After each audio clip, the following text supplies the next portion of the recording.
Hello. Yes, sir. There you are. We got Wes Stevenson here on the Pepper Stewart Show. How you doing this afternoon or this evening, I guess? I'm doing very well. And yourself? We're just sitting here talking about stuff. We're talking about cows stuck in trees. Stuck in trees? Yep. It's a We UK don't thing. have that problem in Lubbock, America, very much.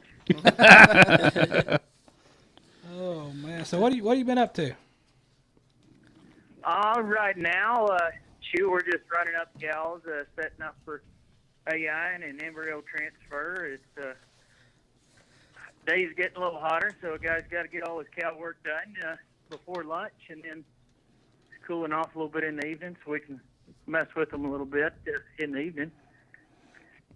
Yeah, a little bit cooler on you, and a little bit less stress, a little cooler on them too. Yes, sir. Yeah, I'd like to get more done, but it's getting a little hot and too much stress on the cows right now to be working much after lunch. Yeah, that's not gonna be good on 'em. So what's your next destination? Where are you headed to next to go spur some broncs? Well, I've got the deal in Colorado Springs, the cinch deal on, I think it's the second week of July, and then our ERARODEO in Salt Lake the next week. I'll probably, Stacy Smith asked me to come get on at our ERA qualifier in Mesquite on July 2nd, and so I think I'll just be getting on an expedition over there to kind of help open up their ERA qualifier over there. Well, that sounds like a good deal to get that thing rolled off. So how's the ERA been treating you so far? It's been outstanding. We haven't had the best crowds everywhere we've been, but people that have been there have told us it's one of the best rodeos they've seen and quite enjoyed it. So that's been that's made it worthwhile. Yeah, that always works. That always works when the crowd's entertained. Yes, sir. So let's see here. Let's do a little bit of breakdown of you, Wes. Your hometown is Kaufman, Texas. Where do you call home now? I grew up in Kaufman. I moved out of there when I was 18 and went to Snyder, Texas, at Western Texas College for 2 years, and then went to Texas Tech in Lubbock. And I knew my wife from the time we were kids, and we became a little closer acquainted and got married and got a daughter, and we've been here ever since.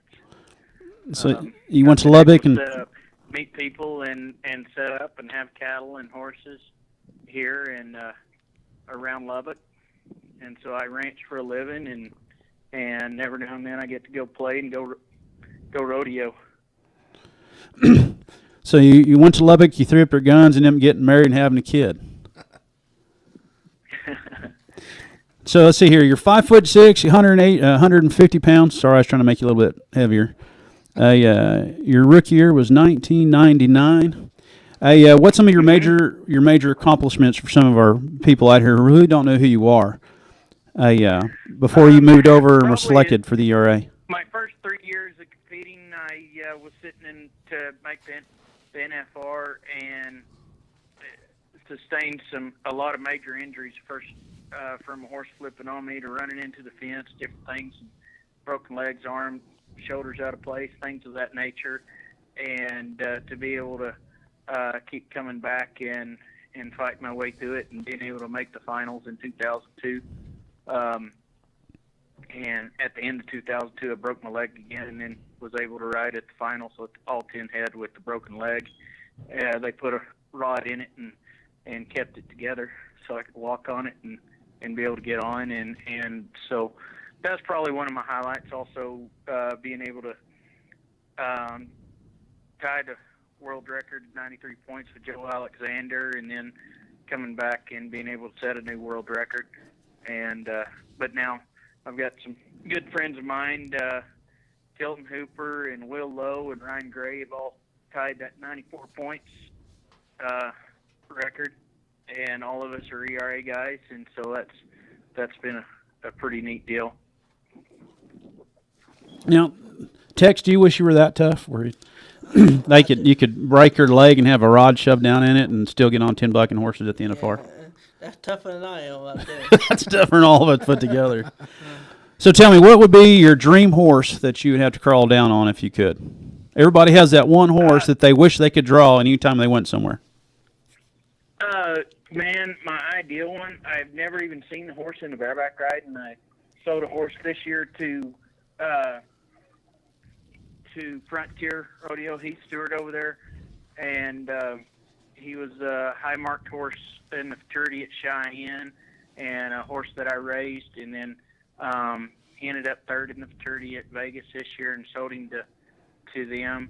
And I think I told Heath then he'd make an outstanding bareback, and I'd love to try him sometime. And so I think he's a horse that a guy could be a lot of points on, and that's probably be pretty fun to get on one that I raised and be at a big rodeo and be a lot of points. That would be interesting. I don't know if that would be good or bad, because you could get a double-edged sword there. You get kicked by your own horse, that would kind of. Either way, it would turn out great. I'd dang sure let her roll and try to be a lot of points. And if the horse fucked me off, I could be. I don't know who raised that horse. They did a heck of a job. Either way, I'd be happy and tickled to death, however it turned out. That would be a great selling point. Say, well, hey, you bucked off Wes. Yeah. So when you're not out ranching, you're not out rodeoing, and you're just hanging out with the family, what do you find yourself doing? Man, that's pretty much about all we do. You know, we go on. When I do go rodeoing, I take the family with me, and that's our vacations generally.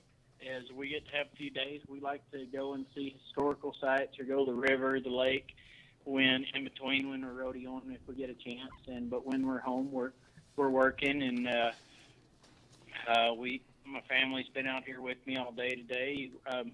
I've got a friend of mine help me sort cattle right now, do AI, and just my daughter's beating at it right now for me to hurry up and get done, so she can put her saddle on my horse and she can ride. And she told me she didn't want to ride with me today. She wanted to ride by herself. She's 4 years old and got her mama's attitude, and so I'm not arguing with her. That's the best way to go. That's the best way to go on that deal. Mm-hmm. So what do you, when you're sitting there laid up at the out of town on the rodeo, you pull in and go grab you a nice steak dinner? How are you cooking that steak? Medium rare at the most. Usually I just like to kind of knock the hair off of it and clean it up a little bit, throw it on a plate. It's good. That works. You got to have a little bit of blood on there. Yes, sir. He definitely sounds like a cattleman to me. It's taking all the time to raise good beef and cook all the flavor out of it. Yeah, you don't want to do that. Don't want to do that for sure. Well, Wes, I guess we'll let you get back to it, and we'll get back talking about some more stuff. And we appreciate you taking time to visit with us, and we'll see you on the rodeo road. Yes, sir. Thank y'all very much for calling in, letting me call in and talking to me. I appreciate it, and appreciate everything y'all are doing. All right. Thank you, sir.